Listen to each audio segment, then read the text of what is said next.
What's up, good people? This is First Generational Wealth Building, where I focus on transforming your money mindset, your money habits, and your money beliefs. Today's episode, I am back with another book review, but this time we're going to be reviewing I Will Teach You to Be Rich by Ramit Sethi. Now guys, if you already read this book, go ahead and drop a comment below of what you thought about the book, what you liked, what you didn't like, what were some of your key takeaways. I know others who are going to be watching this video would love to hear, your thoughts on this as well. Now, without further ado, let's hop into the review of I Will Teach You to Be Rich.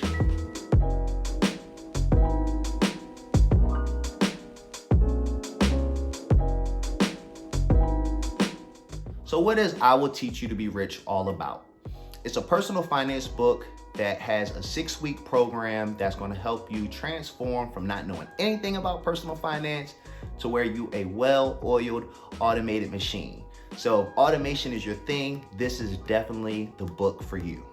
Now guys, I want to be honest, it took me some time to read this book because I've read a ton of personal finance books already. So there were sections of the book that just were a little dull simply because it talked about the normal budgeting things, and a lot of that I'm already privy to or already know about, and so it just took me a while to get through those sections. But there are some great things in this book that I do love, starting with the fact that I love he has actionable scripts in his book. So there are scripts in this book that help you negotiate your interest rate on your credit card. It helps you negotiate bank fees if you get overdrafted or have a bounce check or something like that. So I think this book includes a lot of actionable scripts that you can use to help you solve financial issues or problems that you face.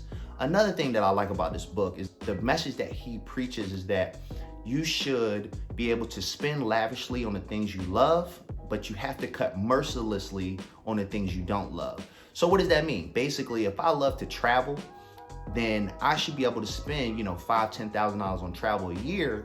But on the flip side, that means maybe I'm not buying as many clothes, I'm not eating out as much. I'm keeping certain expenses to the bare minimum because I have to cut in those areas so I can afford to spend in the areas that I love. And I love that he preaches that, because I do think with money, you should enjoy spending money. A lot of people talk about cutting expenses, being frugal, but no one really talks about how you should spend your money and how you should enjoy your money. And that's one of the things I really love about this book is that's exactly what he talks about, how you should spend your money, how you should enjoy your money. So I think he offers a different perspective in that light. And that's one of the reasons why I really like this book and recommend it. Now, as far as who I recommend this book for, I would say this book is definitely for the beginner or intermediate, personal finance person who is either just getting started or has been in it for a little while and, has read a couple of books and is looking for, as I said, a different perspective or a different outlook on personal finance. Again, some of the other things that you could look forward to in this book is I love how he talks about his conscious spending plan as well as his financial infrastructure. So I don't want to give the book away too much, but those are two things that I really took away from his book, and I think other readers would take away from his book as well. So with that being said, as far as what I didn't like about the book, I would say there weren't too many things I didn't like about it, with the exceptions of the boredom and just going through the usual personal finance budgeting stuff that I've already read 1,000 times. Outside of that, I think this book was amazing. It's definitely one of the top 3 on my list.